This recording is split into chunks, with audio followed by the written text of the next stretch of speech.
লেখা হয়ে গেছে তো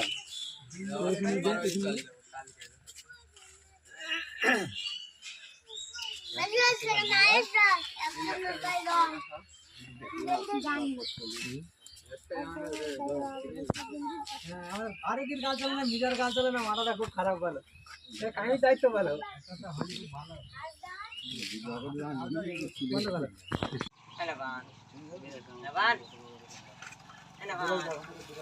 বড় বেড়া যাও দিন এগোচ্ছে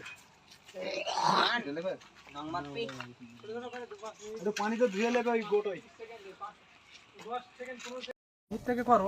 আজকে আমাদের ভাঙরটু মাঝেরহাট 113 নম্বর বুথ অর্থাৎ বিধায়ক নওশাদ সিদ্দিকী ভাইজানের যে বুথে থাকে সেই বুথে আজকে এই দেয়াল লেখা কাজ চলছে।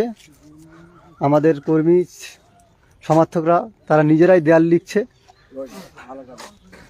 আর সেই সঙ্গে আজকে আনুষ্ঠানিকভাবে আমাদের লোকসভার নির্বাচনের প্রস্তুতি শুরু হয়ে গেছে।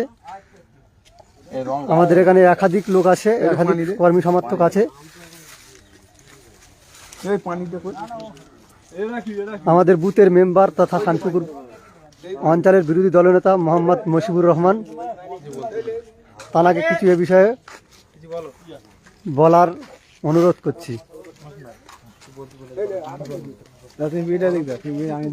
আজকে আপনারা যে দেয়াল লেখা শুরু করেছেন, আপনারা এ বিষয়ে বা লোকসভা নির্বাচনকে কেন্দ্র করে আপনারা কি বার্তা দিতে চাইছেন? আমরা লোকসভা নির্বাচন কেন্দ্র করে মানুষের একটাই বার্তা দিতে চাই, আমাদের যাদবপুরের প্রার্থী আমাদের অ্যাডভোকেট নূর আলম খান, ইনি জিতছে 100-র মধ্যে 99% আমরা জিতবো, এটা আশা রাখি।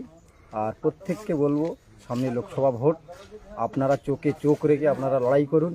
টিএমসির অস্তিত্ব আমরা এখান থেকে যাদবপুর